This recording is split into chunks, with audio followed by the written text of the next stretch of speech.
కారంపూడి మండల పరిధిలోని ఉప్పచెర్ల గ్రామంలో మంగళవారం నిర్వహిస్తున్న శ్రీమద్వీరాట్ పూతులూరి వీరబ్రహ్మేంద్ర స్వామి దేవరయ్య తిరునాళ మహోత్సవంలో రాష్ట్ర విద్యుత్ శాఖ మంత్రి గుట్టిపాటి రవికుమార్, మాచర్ల ఎమ్మెల్యే జూలకంటి బ్రహ్మానందరెడ్డిలు పాల్గొన్నారు. గ్రామానికి చేరుకున్న మంత్రి గుట్టిపాటికి ఎమ్మెల్యే జూలకంటికి గ్రామస్తులు పూలు చల్లుకుంటూ బ్రహ్మరథం పట్టారు. ఆలయ అర్చకులు, ఆలయ కమిటీ సభ్యులు వేదమంత్రోచ్చరణల మధ్య పూర్ణకుంభంతో స్వాగతం పలికారు. ఆలయ అర్చకులు ప్రత్యేక పూజలు నిర్వహించారు. ఆలయ విశిష్టతను, తిరునాళ్లు జరిగే తీరు గురించి మంత్రి గుట్టిపాటి రవికి ఎమ్మెల్యే జూలకంటి బ్రహ్మానందరెడ్డి వివరించారు. అనంతరం ఆలయ ప్రాంగణంలో మంత్రి గుట్టిపాటి రవికుమార్, ఎమ్మెల్యే జూలకంటి బ్రహ్మానందరెడ్డిలకు వేదాశీర్వచనాలు అందింపచేసి ఆలయ మర్యాదలతో సత్కరించారు. రాష్ట్రంలో కానీ ఎప్పుడు ఎవరికి రాని మెజార్టీతోటి ఈ కూటమి ప్రభుత్వానికి గెలుపునిచ్చారు.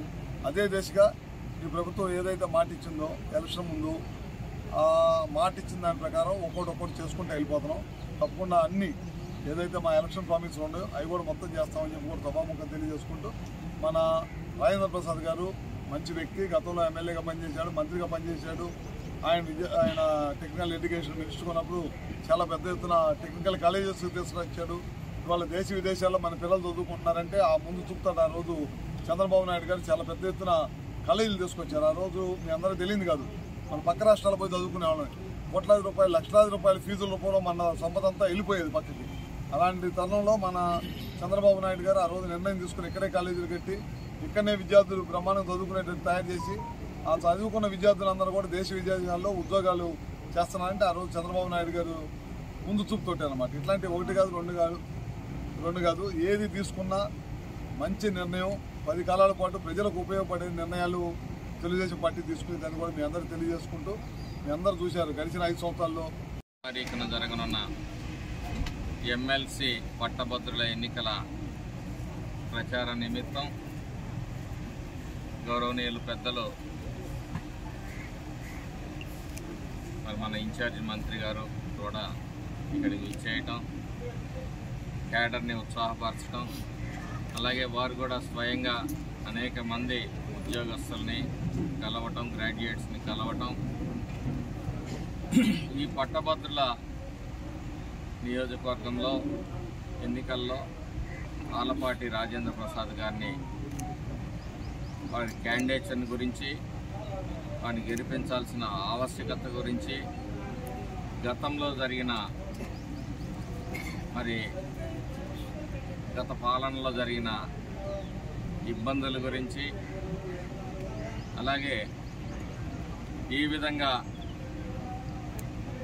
యువత, ఉద్యోగస్తులు వైసీపీ పరిపాలనలో నష్టపోయారు అనే దాని గురించి వివరించడం, అలాగే ఇప్పటికీ ఉద్యోగస్తుల పట్ల కానీ యువత పట్ల కానీ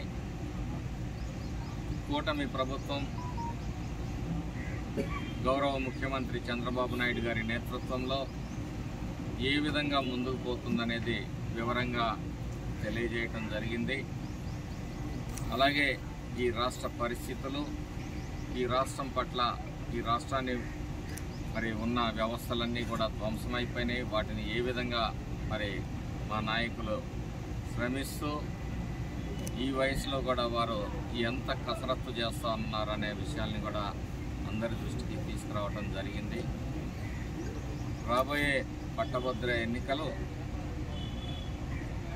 రాజేంద్ర ప్రసాద్ గారి విజయం 100కి 100 పాళ్ళు తథ్యమని, అత్యంత భారీ మెజారిటీతో, చరిత్రలో లేని విధంగా వారు ఎన్నికల్లో గెలవబోతున్నారనే విషయం తథ్యమని చెప్పి ఈ సందర్భంగా తెలియజేస్తున్నారు. అన్నీ చేస్తూ ఉన్నారు. అన్ని సర్వనాశనం చేసిన వ్యవస్థలన్నింటినీ కూడా విశాఖపట్నం ఉక్కు ఫ్యాక్టరీ, దేశంలో ఉక్కు ఫ్యాక్టరీలు అన్నీ కూడా ప్రైవేటైజేషన్ చేశారు. చంద్రబాబు నాయుడు గారు ఈ కూటమి ప్రభుత్వం పట్టుదలతోటి ప్రధానమంత్రి గారిని 1-2 సార్లు కలిసి ఆ రోజు ఆంధ్రలో హక్కు, విశాఖ ఉక్కు ఆంధ్రలో హక్కు అనే ఉద్యమం ద్వారా సాధించుకున్న ఉక్కు ఫ్యాక్టరీ దాన్ని పోగొట్టడానికి వీల్లేదని చెప్పి ప్రయత్నం చేస్తే వాళ్ళ 10,000 కోట్లు గ్రాంట్ ఇచ్చి మళ్ళీ ఆ ఫ్యాక్టరీని నిలబెట్టే ప్రయత్నం కూడా ఈ కూటమి ప్రభుత్వం ప్రయత్నం చేస్తూ ఉందన్నమాట. ప్రజలకు ఏదైతే అవసరమో అవన్నీ కూడా ఈ కూటమి ప్రభుత్వం తప్పకుండా నెరవేర్చింది. ఈ కూటమి ప్రభుత్వంలో కక్ష సాధింపులు ఉండవు, స్వేచ్ఛగా మనుషులందరూ తిరిగే అవకాశం ఉంది. గత ప్రభుత్వం లాగా పథకాలు రావాలంటే మా కండం వేసుకోవాలి, ఏది కావాలన్నా మా కండవలు వేసుకోండి అని బలవంతం చేశారు. లాస్ట్కి అసలు వాళ్ళు వేసుకోవడానికి ఏ కండమే లేకుండా ప్రజలు చేశారు. వాళ్ళు చూస్తూ ఉన్న జగన్మోహన్ రెడ్డి వచ్చే నెలలోనే మళ్ళీ అబద్ధాలు చేయడం బిగిన్ చేసి, ఒకసారి అబద్ధం చెప్పి ఒకసారి అధికారంలో వస్తే 20 సంవత్సరాలు వెనకపోయింది ఈ రాష్ట్రం. మళ్ళీ అదే ప్రయత్నం చేస్తూ ఉన్నారు. ప్రజల అందరూ కూడా అప్రమత్తంగా ఉండాలి.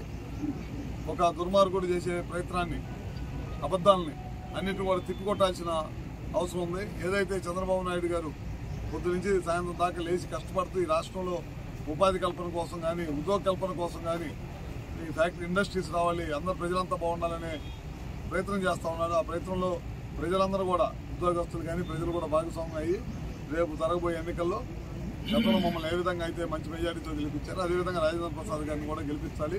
ఇది రెగ్యులర్ ఎలక్షన్గా కాదు, బ్యాలెట్తో జరిగింది. మనం ఒకే అంకె రోమన్ నెంబర్ కాకుండా ఆ బాక్స్లో అంకె వేయాలి. అది ఒక వీడియోకి తీసి ఇందాక కూడా రాజేంద్ర ప్రసాద్ గారు పంపించారు, మన ఎమ్మెల్యే గారికి పంపించాం. దాన్ని విస్తృతంగా సోషల్ మీడియాలో ప్రచారం చేయాలి. ఏ విధంగా ఓటు వేయాలి, ఒక్క ఓటు కూడా వేస్ట్ కాకుండా అన్ని కూడా సద్వినియోగం కావాలని చెప్పి కూడా మరొకసారి తెలియజేసుకుంటూ సెలవు తీసుకుంటాం. వైసీపీ నాయకులు 2.0 అంటున్నారు. మరి 1.0కే ఈ రాష్ట్రం తల్లడిల్లిపోయింది, 20 సంవత్సరాలు వెనక్కి పోయింది. మరి 2.0 అంటే ఇంకెలా ఉంటుందో కూడా మాకు అర్థం కావట్లేదు. తలుచుకుంటేనే భయం వేస్తూ ఉందన్నమాట. ఇంకెంత కిరాతకం ఉంటుందో, ఇంకెంత రాక్షసత్వం ఉంటుందో అని చెప్పేసి 2 ధర్నా కార్యక్రమాలు చేపట్టారు. ఒకటి విద్యుత్ రేట్ల మీద 7 సార్లు విద్యుత్ 9 సార్లు విద్యుత్ రేట్లు పెంచిన నాయకుడు ఈరోజు విద్యుత్ రేట్ల మీద మరి ధర్నాలు కార్యక్రమాలు చేపట్టడం అంటే మరి ఎంత హాస్యాస్పదంగా ఉంది. ఈ ప్రజలు మరి అంత బుద్ధిహీనులు అనుకుంటున్నాడో ఏమో మరి జగన్మోహన్ రెడ్డి. రెండవది సాగునీటి సమస్య మీద. ఈ సాగునీరుకి కనీసం ఈ ప్రాంతంలో మనం చూస్తున్నాం, ఒక గ్రీజు డబ్బా కూడా పెట్టిన పరిస్థితి అలాంటి పరిస్థితుల్లో ఈరోజు అన్నిటినీ కూడా మరి బాగు చేసి మరి నీటిని చివరి ఎకరాకు కూడా పారిస్తూ ఉంటే దాని మీద ధర్నా చేస్తానంటారు. ఈ రకంగా వీళ్ళు ప్రజలని మభ్యపెట్టాలి, అబద్ధాలని మళ్ళీ చెప్పాలనే ప్రయత్నం చేస్తూ ఉన్నారు. మేము ఒకటే చెప్తున్నాం, మీకు దమ్ము ధైర్యం ఉంటే ధర్నాలు అవసరం లే. ఒక వేదిక మీద మీరు నిల్చోండి, ఇంకొక వేదిక మీద మేము నిల్చుంటాం. మేము అడిగే ప్రశ్నలకి మీరు సమాధానం చెప్పండి. మీకు ధైర్యము మగతనం ఉంటే మీరు అడిగే వాటికి మేము ఆన్సర్ చేయడానికి మేము సిద్ధంగా ఉన్నాం.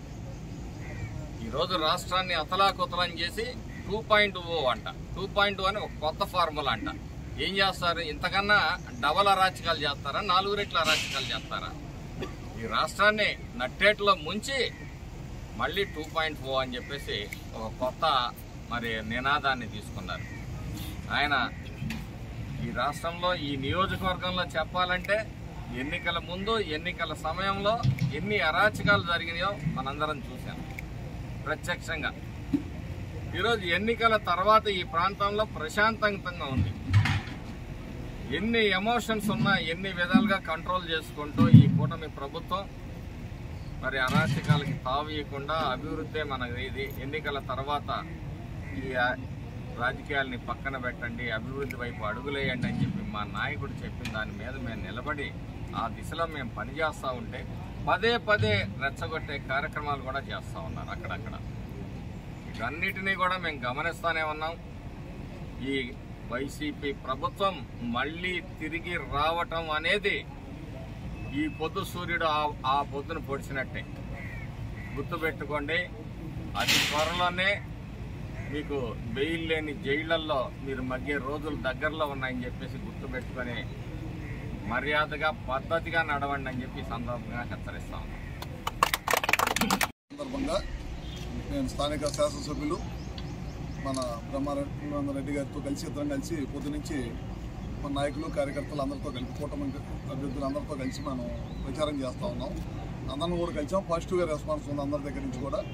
ముఖ్యంగా 7 నెలల నుంచి ప్రభుత్వం అధికారంలోకి వచ్చిన దగ్గర నుంచి మనం ఏం చేసామనేది ప్రజలకు అందరూ కూడా చెప్పడం జరిగింది. ముఖ్యంగా పెన్షన్స్ ఇవ్వటం కానీ, ఉద్యోగస్తులకి మొదటి రోజే జీతాలు ఇవ్వటం. మీ అందరూ తెలుసు, గడిచిన 5 సంవత్సరాలు ఉద్యోగస్తులకి చాలా అపనమ్మకంగా ఉండేదన్నమాట. ఎప్పుడు జీతాలు పడతాయనేది కూడా అది ఇవ్వటం కానీ, ఏ విధంగా వెళ్తున్నాం అనేది దాని మీద కానీ, అదేవిధంగా మనం హామీ ఇచ్చినట్టు అన్నా క్యాంటీన్లు పెట్టాము. దాదాపు 170 నుంచి 180 అన్నా క్యాంటీన్లు పెట్టడం జరిగింది. ఇచ్చిన మాట ప్రకారం గ్యాస్ సిలిండర్లకు సంబంధించి సబ్సిడీ ఇస్తున్నాం. ప్రతి ఇంటికి 3 గ్యాస్ సిలిండర్లు ఇస్తున్నాం, అది ఇవ్వటం జరిగింది. దాదాపు మీ అందరూ తెలుసు 5 సంవత్సరాలు ఒక్క రోడ్డు కూడా వాళ్ళ ఒక్క తట్ట మట్టి వేయలే వాళ్ళు. మనం అధికారంలోకి వచ్చిన తర్వాత ఇప్పటిదాకా 1000 కోట్ల రూపాయలు ఖర్చు పెట్టాం. రోడ్లకి గుంటలు పూడ్చడానికి 1000 కోట్లు ఖర్చు పెట్టాం. ఇంకా పెద్ద ఎత్తున రోడ్ల మీద ఖర్చు పెట్టడానికి ప్రభుత్వం సిద్ధంగా ఉంది. మళ్ళీ వాళ్ళ రోజుల్లో చూస్తున్నాం, మనం రాజధాని, మన పక్కన ఉన్న రాజధాని నిర్మాణ దశలో ఉన్నదాన్ని ఆపేశారు. ఆపేయడం వల్ల రాష్ట్రం పూర్తిగా సర్వనాశనం అయిపోయింది. రాజధాని లేని రాష్ట్రం ఈ దేశంలో ఏదైనా ఉందంటే అది ఆంధ్ర రాష్ట్రం.